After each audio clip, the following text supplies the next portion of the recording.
Hey everyone, how's it going? Hope you've had an absolutely amazing week. Now, last week, Inspired Bikes actually released their 2020 range bikes and colorways. Now, I've actually had my 2020 Hex for a few weeks now, but I couldn't show you until Inspired did. But now the cat's out of the bag. Got my bike here, we're at the loading bay. I'm gonna do a bike check video.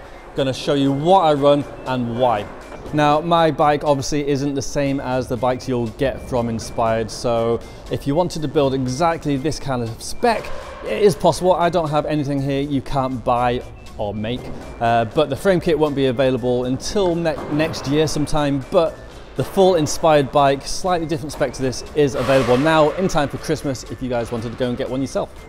Oh, and by the way, the bike is a little bit dirty. It's got some scratches on it already. It would have been nice to have done this bike check as soon as I built it, but it wasn't possible. I literally had to fly to Malaga, I think the day after I built it. So yeah, it's a little bit scratched up. So yeah, sorry about that. Anyway, there's some skateboarders here. I don't want to get in their way, so let's just jump straight into this bike check. The first and most obvious change from last year's model is the colour. Inspired call this gloss blue. I'm not usually a big fan of blue, but I actually do really like this. They kept a few things the same as last year, including the tapered head tube and fork, plus most of the tubing shapes. One change they have made is to make the fork slightly longer to provide more tyre and brake hose clearance. They adjusted the frame to keep the same geometry as last year, and the geostats are in the description. However, the biggest changes are at the back here. Inspired have added post-mount brakes and 12mm bolt-through dropouts for 2020. It's a really neat solution and should be extremely stiff. It's not just at the back either, the forks also get the post-mount treatment and the team version gets a 20mm axle too.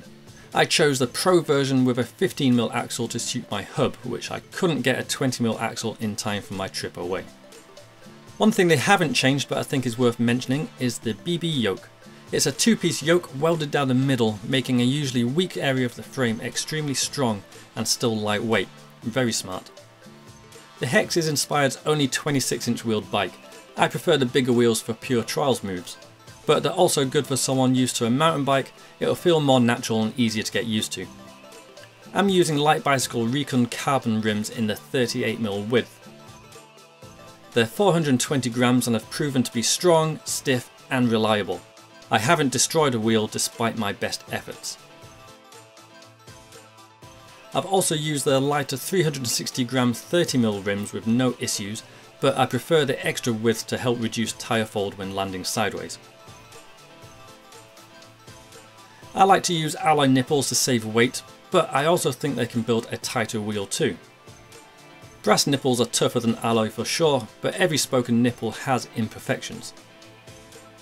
The tougher the material, the more these imperfections create friction. Alloy, being softer than the spoke, has its imperfections smooshed out of the way though, which reduces friction and allows a tighter wheel. I wouldn't recommend alloy for extremely muddy or salty conditions though, even with lube. I always use brass on my mountain bikes. The wheels are laced to Chris King ISO hubs, which are legendary for their build quality.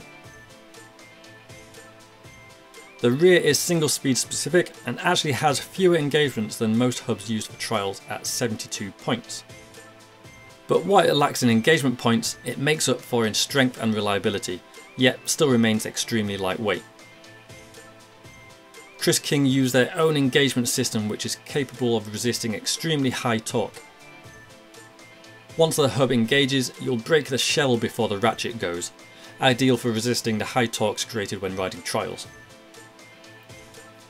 Chris King make their own sprockets too, and that's exactly what I run. In my case, it's an 18-tooth version. I'm also using their spacers and alloy lock ring which comes with the hub. The bonus is the amazing buzz you get, distinctly Chris King.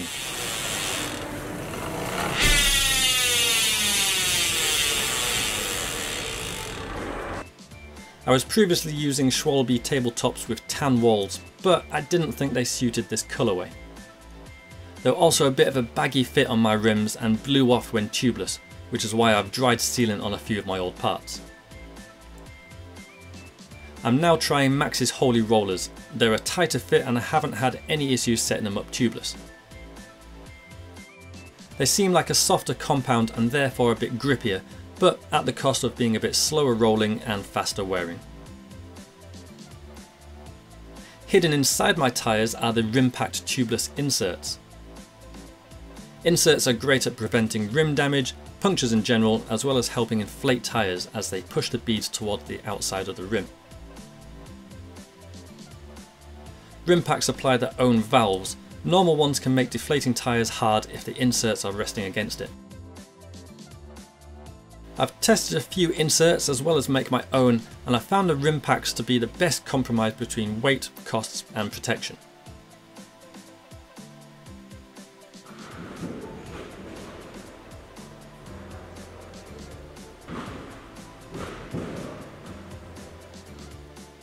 My cranks have travelled with me from my old bike. They're SRAM GX Eagle GXP in 165mm. As you can see, they're looking a bit beat up, no carbon cranks for me. The reason I didn't get new cranks is because they don't make this model anymore. Which is really annoying as I really like these. They're the perfect mix of weight, strength and price. Most cranks these days have alloy axles, including the newer version of this crank, and I simply just don't trust alloy axles with the size of the drops I do. It's asking for a broken ankle. This older version has a 24mm steel axle and I've never snapped one. My front sprocket and bash ring is the awesome Inspired integrated model. It has a SRAM specific mount and is 22 tooth. It's as lightweight and as low profile as you can get with this number of teeth. It also gives plenty of space for the chainstay yoke. Chris King don't just make hubs, they also make my cranks spin with their awesome bottom bracket. Chris King make their own bearings and they're as good as they come. I've been using Crank Brother stamp pedals for years now. These are Danny's signature model in size large. The larger size is great for tricks involving feet as you've got a bigger area to land on, reducing the chances of slipping a pedal. They're also not too grippy, which sounds weird, but combined with sticky shoes, they offer the perfect compromise of grip and ease of foot removal. They also hurt less when you shin yourself. My chain is a KMC K610HX. I only ever use this chain as it's strong, doesn't stretch much and isn't overly heavy. It's not a particularly fancy chain, but it's reliable. Snapping a chain is dangerous and isn't a place for trying to save a few grams. I'm still using my homemade tensioner I showcased on a past video. Check the card above for the link. It's made from a sheet of titanium and heat moldable plastic. It weighs 16 grams, is hard to bend in a crash and does a pretty good job of getting rid of any slack in my chain. I've made a few custom bike things in my time, but this is the one I'm most pleased with. Sitting duties are handled by Inspired's own tripod seat and post combo. It's a nice low profile seat and suits the bike nicely. Tripod seats can be a bit tricky to install, but once done, they're one of the lowest profile seat and post combos you can get. I'm using a generic clamp I found on Amazon. It seemed the closest red I could find to the Chris King parts I'm using. Inspired frames use a 31.8mm clamp and 27.2 post if you needed to know. Now to my brakes, which are a bit of an unusual mix. My rear caliper is a Magura MT7. You might be able to tell it started off as a Raceline yellow version though. I had previously been using the MT Trail brakes, which are this polished silver, but when building up a new bike I didn't have a matching set, so I stripped a Raceline caliper instead. The dried sealant patina was unintentional though. I really like Magura calipers. They're strong, rarely leak and have magnetic pad retention, so you don't have to deal with annoying springs. Annoyingly, I ended up getting the wrong adapters, so I had to budget with a few spacers. These are the Hope K models, and I think the Hope H ones are the better fit. My front caliper is a Magura MT6. Well, technically it's an MT Trail, but they're the same thing, just in different colours. I use this over an MT7 as it's lighter, the front brake isn't as vital as the rear, has more pad clearance, so there's less chance of a rubbing brake, and has a little bit more modulation to help with stoppies. I'm running standard Magura performance pads front and rear, as well as titanium bolts.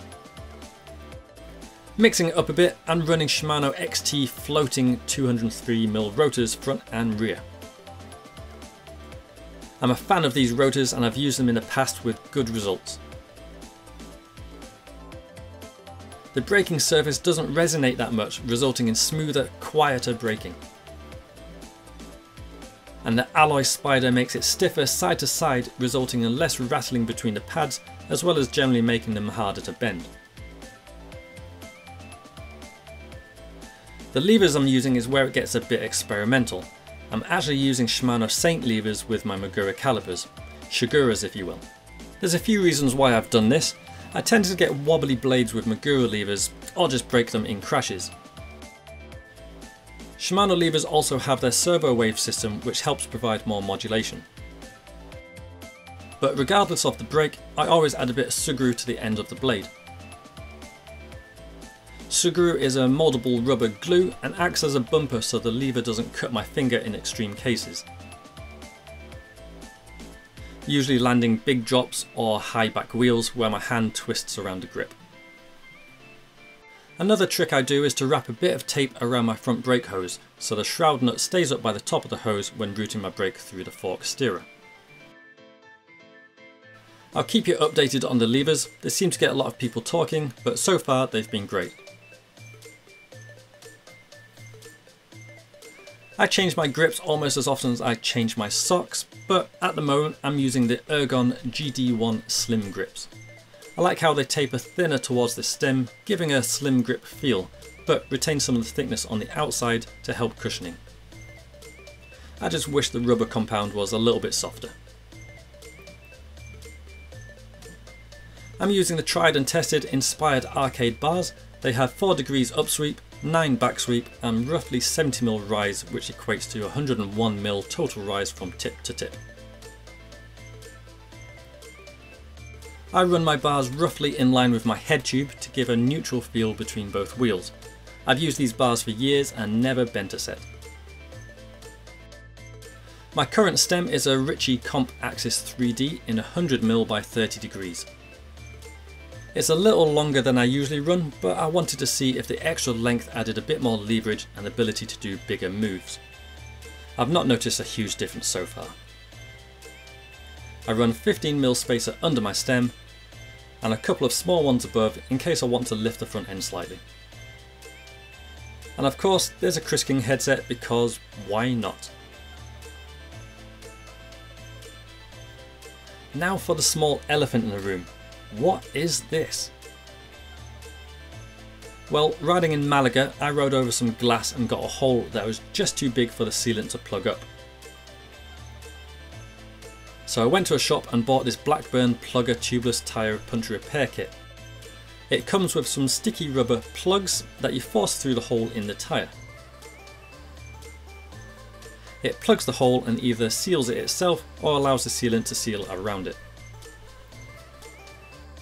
I figured having it on my bike means I'm less likely to have a long walk home and it's small enough that I don't notice it. Oh, and if you're interested, the weight is 10.8 kilos with 2 inserts, sealant and my Blackburn repair kit. Alright, so there we go. That is a thorough walkthrough of my bike and some of the bits I run and why I run them. I hope you found that really interesting. I absolutely love the colour Inspired have come up with this new hex. I didn't have anything to do with this. I normally don't like blue, but this is such a rich blue, which I'm sure isn't coming through on camera.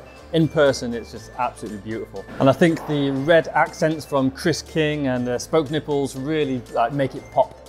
And speaking of Inspired and Chris King, I really want to thank them and my other sponsors, Light Bicycle and Rimpact Inserts, for making this bike possible and making it as dialed as it is.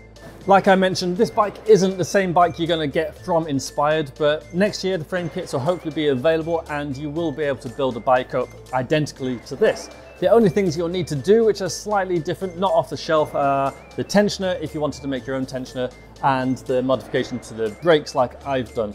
But you do not need to do those. That's just me being really picky, and just standard off the shelf parts will make your bike ride absolutely amazingly. And also, because I am really picky, I'm sure some of these parts won't be staying on this bike for long. I love to experiment, so grips, tires, stem lengths, these are all things that I like to change up every now and then. Let you guys know what works, what doesn't. So far I'm enjoying this setup. Maybe I'll go for a slightly shorter stem, and knowing me, I'll change my grips next week anyway. So keep an eye on my social media. You may see different bits pop up every now and then. My knee's still a little bit sore after my crash in Malaga. It was the most stupid crash ever. I didn't even get it on camera. So I've not actually ridden this bike since getting back from Malaga, but it is getting a lot better. I've been to the gym. It's feeling a lot stronger. I'm just taking my time. I don't want to hurt it any further. So fingers crossed, next week will be a riding video on this bike, and yeah, I know you guys have been waiting for that. I know I've been waiting for it, so yeah, fingers crossed that'll happen.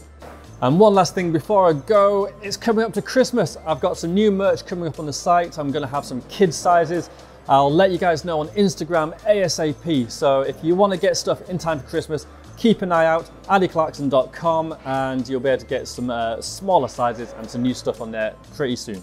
Anyway, that's enough chat. Hope you enjoyed this video. My legs are hurting from crouching, so I'm going to get up and yeah, go home, go to the gym and get myself fit and healthy. So yeah, have an absolutely amazing week, and I'll catch you next time. Thanks a lot. Bye-bye.